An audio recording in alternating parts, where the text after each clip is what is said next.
कि बेटे अभी भी जिंदा है। उसे समाधि से निकलते ही वो माँ कह के पुकारेगा, इसीलिए वो अपने बेटे को समाधि से बाहर लाती है।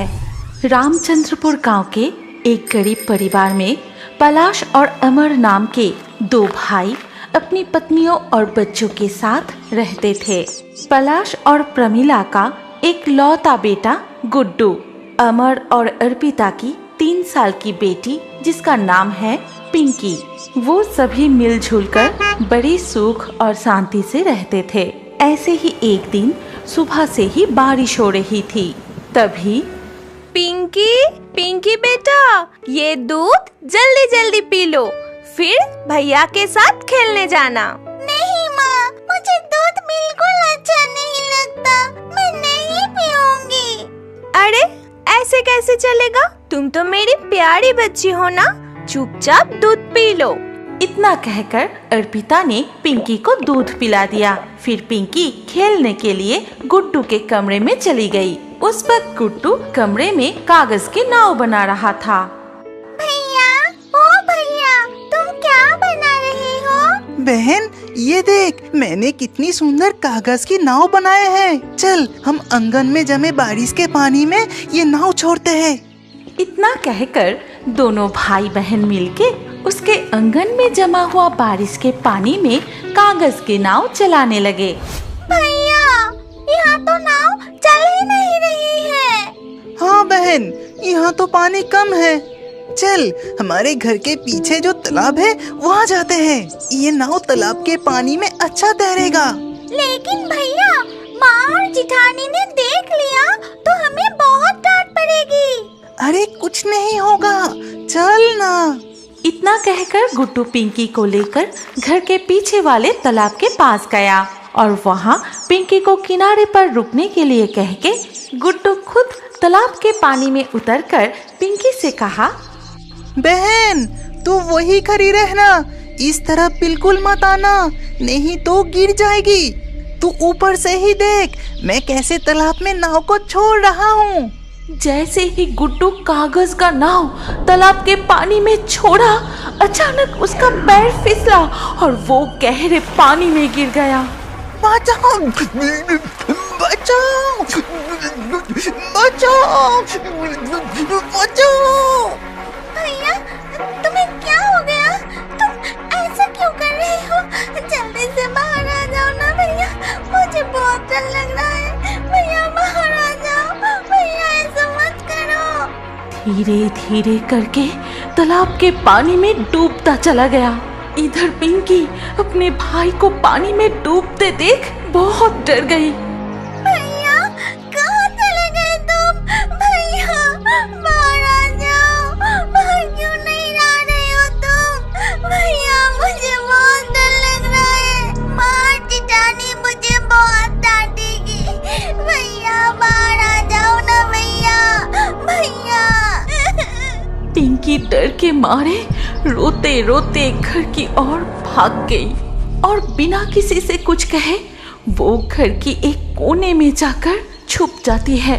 फिर घंटों बीत गई। बहुत देर से दोनों बच्चों को ना देख अर्पिता बहुत घबरा जाती है। तभी जीजी, ए जीजी, तुमने गुड्डू और पिंकी को कहीं देखा है क्या? मैं सुबह उन दोनों को देखा था। दोपहर हो गई, कहाँ चले गए दोनों? और कहाँ जाएंगे, शायद बगीचे में खेल रहे होंगे।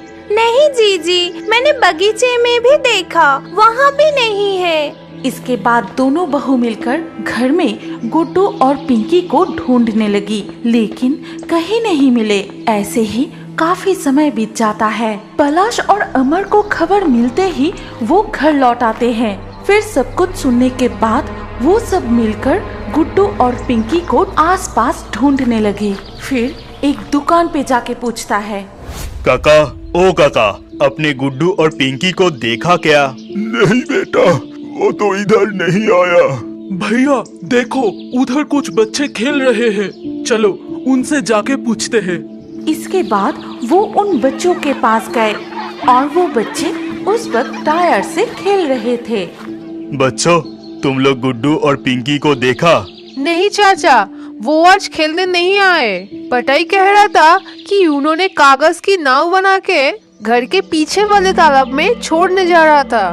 ये सुनते ही वो सभी मिलके घर के पीछे वाली तालाब के पास गए और वहां जाके उन्होंने जो देखा उससे सबके रोंगटे खड़े हो गए। देखते हैं कि गुड्डू के मृत शरीर तालाब में तैर रहा है। गुड्डू!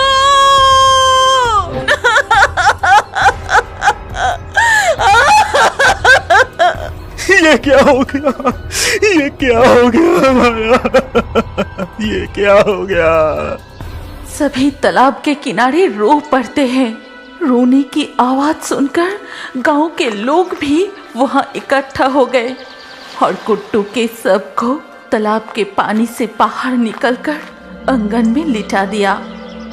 गुड्डू, आंखें खोल बेटा, उठ बेटा, तुझे कुछ नहीं हुआ, तुझे कुछ नहीं हुआ है बेटा। मेरी पुकार से वो जरूर उठेगा, आंख भी खोलेगा, देखो अभी उठ जाएगा। उठ बेटा, उठ गुड्डू, उठ जा बेटा, बहुत देर हो गया है, अब खाना खाने चल। उठ जा बेटा, उठ।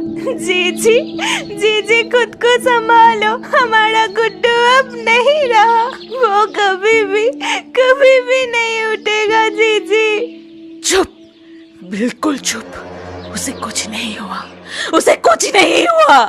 तभी गांव के एक आदमी कहता है कि नहीं नहीं, हमें और देर करना सही नहीं होगा। शाम होने से पहले हमें सारे क्रियाक्रम कर लेना चाहिए। चलो बच्चे को आप चौबाड़ी की जंगल में ले जाते हैं।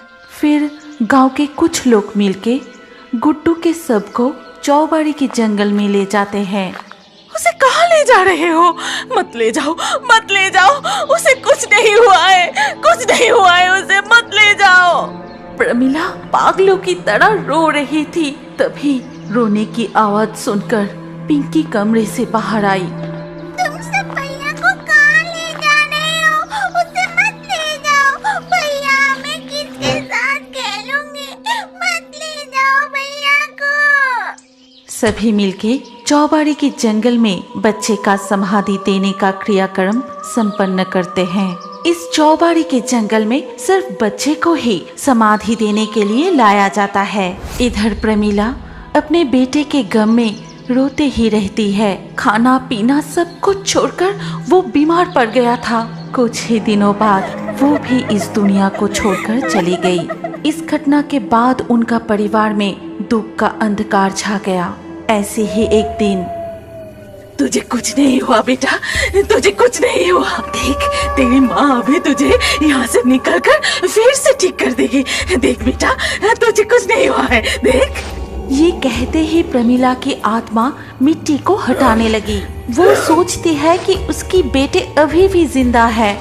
जैसे उसे समाधि से निकलते ही वो माँ कह के पुकारेगा। इसीलिए वो अपने बेटे को समाधि से बाहर लाती है।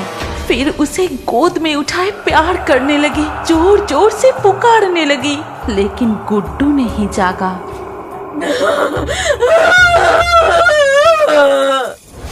ऐसे ही एक दिन रात को जब पिंकी अपनी माँ के पास सो रही थी। बहन, ए बहन, बहन।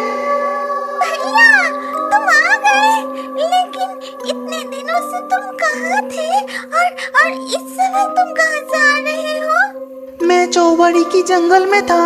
आ, मेरे साथ आ, हम दोनों वहाँ खूब खेलेंगे और बहुत मजे करेंगे। लेकिन इतनी रात को मैं जाऊंगी तो माँ बहुत डांटेगी। अरे कुछ नहीं होगा, आओ ना, वहाँ मेरे माँ भी है। ठीक उसी वक्त गुड्डू की आत्मा वहाँ से भाग जाता है। भैया, जिठानी भी तुम्हारे साथ है।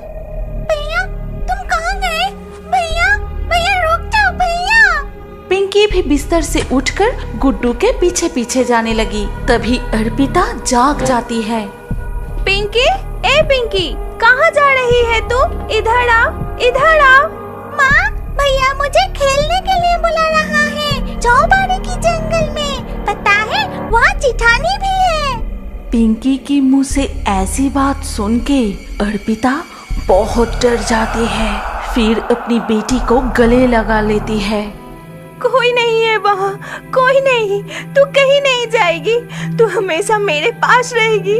वो तुझे बहुत प्यार करते थे बेटा, इसीलिए वो तुझे भी बुला रहे हैं। इसके बाद से गांव के लोगों को रात को चौबाड़ी की जंगल में एक माँ और बेटे को घूमते हुए दिखाई देने लगे। कभी वो दोनों रोते हैं तो कभी बेटा अपनी माँ को गले लगाकर जोर जोर से हंसता है।